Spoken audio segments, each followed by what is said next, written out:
အဆောက်အအုံဆိုင်ရာစံချိန်စံညွှန်း building code ဆိုတာကြားလိုက်ရင်ဘာကိုအရင်ဆုံးပြေးမြင်မိလဲဟင်စီကံချက်တွေအထက်လိုက်ပါတဲ့စာအုပ်အထူကြီးတအုပ်လားအမှန်တော့အဲ့ဒါအများကြီးပို့ပါပဲ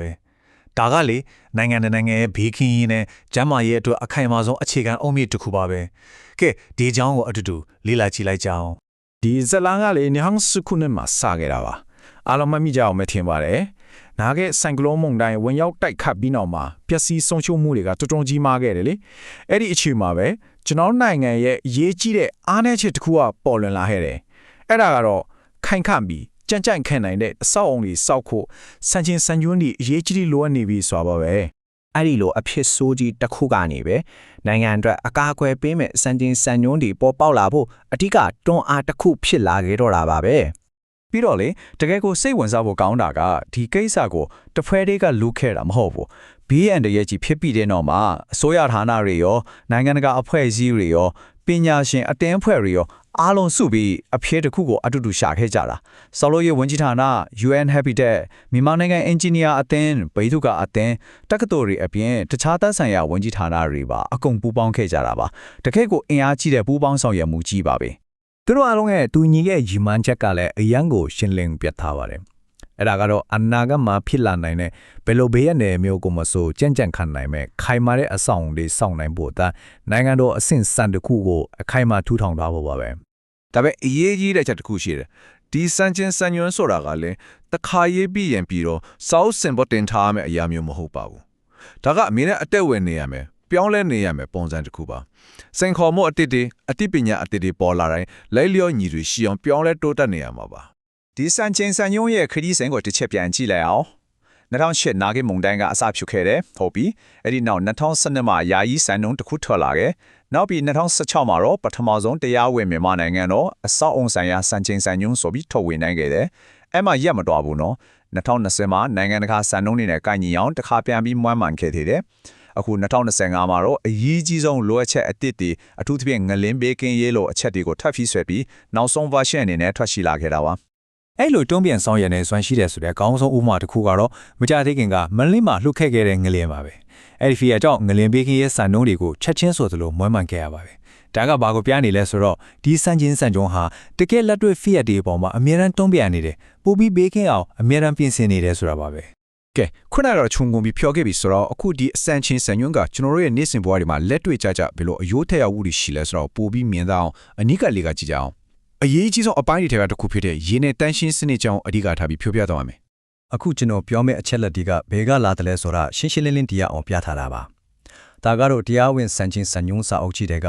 ပိုင်း9ကရေနဲ့တန်းရှင်းရေးစာရအခန့်ရဲ့မာတီကအစ်စ်ပါပဲဆိုလိုတာကအခုပြောမယ့်အချက်တွေအားလုံးကမူရင်းရေးမြစ်ကနေတက်ရိုက်လာတာဖြစ်တယ်ဆိုတာကိုအာမခံပါပဲကဲပထမဆုံးအနေနဲ့ရေပေးဝေရေးစနစ်ဆိုတာဘာလဲဆိုတာကိုအရင်ဆုံးရှင်းရှင်းလေးနားလည်အောင်ပြောပြမယ်နော်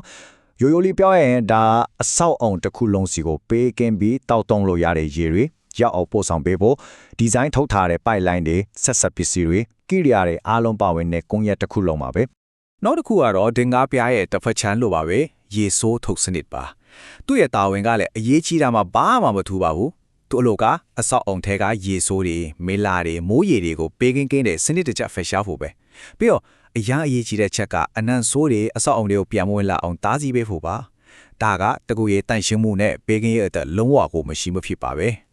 ဲဒီစံချိန်စံညွှန်းထဲမှာတန့်ရှင်းရေးနဲ့ပတ်သက်ပြီးအခြေခံအသုံးစမှုကြီး၄ချက်ကိုချမှတ်ထားတာပါတကယ်တော့ရိုးရှင်းပြီးအားလုံးနားလည်နိုင်တဲ့အချက်တွေပါနံပါတ်1နေရာတိုင်းကိုတန့်ရှင်းတဲ့တောက်တုံးရေထောက်ပံ့ပေးရမယ်နံပါတ်2ရေပိုက်လိုင်းတွေကိုရေမညင်ညမ်းအောင်ကာကွယ်နိုင်ဖို့ဒီဇိုင်းထုတ်ရမယ်နံပါတ်3အိမ်ထောင်စုတိုင်းမှာအနည်းဆုံးအိမ်ထောင်တစ်ခုလက်စစ်လုံးတစ်ခုနဲ့ရေချိုးဖို့နေရာတစ်ခုရှိရမယ်နောက်ဆုံးနံပါတ်4ကတော့ရေဆိုးထုတ်စနစ်ကိုအနံ့ဆိုးတွေထဲကိုပြမဝင်အောင်ဒီဇိုင်းထုတ်ရမယ်ဒီရိုးရှင်းတဲ့စီကံ၄ချက်ကပဲဒီစံချိန်စံညွှန်းကလက်တွေ့မှာကြုံရတဲ့ပြဿနာတွေကိုအတိအကျဖြေရှင်းပေးပါတယ်ဥပမာပြောရရင်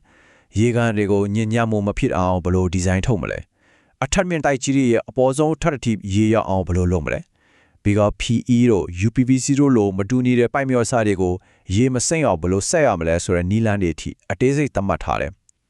ဒါတင်မကသေးဘူးရေရှည်မှာစိတ်ချရအောင်ပုံမှန်ပြုပြင်ထိန်းသိမ်းဖို့နဲ့စစ်ဆေးဖို့အတွက်လမ်းညွှန်ချက်တွေလည်းမဖြစ်မနေလိုက်နာရမယ်လို့ပါရှိပါတယ်။ကောင်းပြီ။ဒီစီကံတွေအားလုံးကိုတကယ်လိုက်နာရဲလားဆိုတာဘယ်လိုသိနိုင်မလဲ။အဲ့ဒီအတွက်လုပ်ငန်းခွင်စစ်ဆေးသူတွေအတွက်လက်တွေ့ကြတဲ့စစ်ဆေးရမယ့်အချက်တွေ checklist တစ်ခုကိုဒီစံချိန်စံညွှန်းကပေးထားပါတယ်ပထမဆုံး PC တွေနဲ့လက်ရာတွေကစံချိန်နဲ့ကိုက်ညီရလားဆိုတာသိရမယ်ပြီးရင်ရေပိုက်လိုင်းတွေအားလုံးကိုဖျားပေးပြီးရေစိမ့်စင်စမ်းတက်ရမယ်ရေဆိုးပိုင်းတွေရဲ့လိုးဆောင်တဲ့ဆက်သွယ်မှုတွေမှန်မှန်စစ်ဆေးရမယ်ရေနှောင်ပြန်စီးတာကိုကောက်ွယ်တဲ့စနစ်တွေတေချာတက်ဆင်တာလားဆိုတာဒီပြရမယ်နောက်ဆုံးအနေနဲ့ရေကန်တွေတန်ရှင်းမှုရှိပြီးလုံလုံချုံချုံပိတ်ထားရလားဆိုတာတေချာအောင်လုပ်ရမယ်ဒီအစင်းစင်တိုင်းစစ်စစ်မှသာစံချိန်စံညွှန်းနဲ့ကိုက်ညီတယ်လို့သတ်မှတ်နိုင်မှာပါ ကဲဒီပညာပိုင်းဆိုင်ရာအသေးစိတ်အချက်အလက်တွေကိုတော်လီပြောခဲ့ပြီးပြီဆိုတော့အခုအားလုံးကိုခြုံငုံပြီးပိုကျပြန့်တဲ့အကျိုးသက်ရောက်မှုတွေကိုပြန်ကြည့်ကြအောင်ဒီစာနှုန်းတွေအလားလုံးရဲ့တကယ်ယူရချက်အမှန်ကဘာလဲ ဒီပုံကအရာလုံးကိုပြောပြနေတယ်လို့ထင်ပါတယ်